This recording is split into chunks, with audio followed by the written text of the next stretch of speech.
مرحبا بكم في تحليل إعلان أول رسمي للحلقة الرابعة لمسلسل الغرفة المجاورة.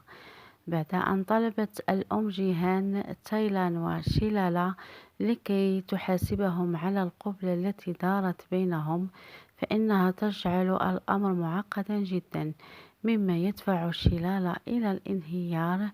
فيذهب تايلان لكي يواسيها، فيجد نفسه قبلها قبلة أخرى، مما يجعلها تنهار كثيرا وتطرده من غرفته.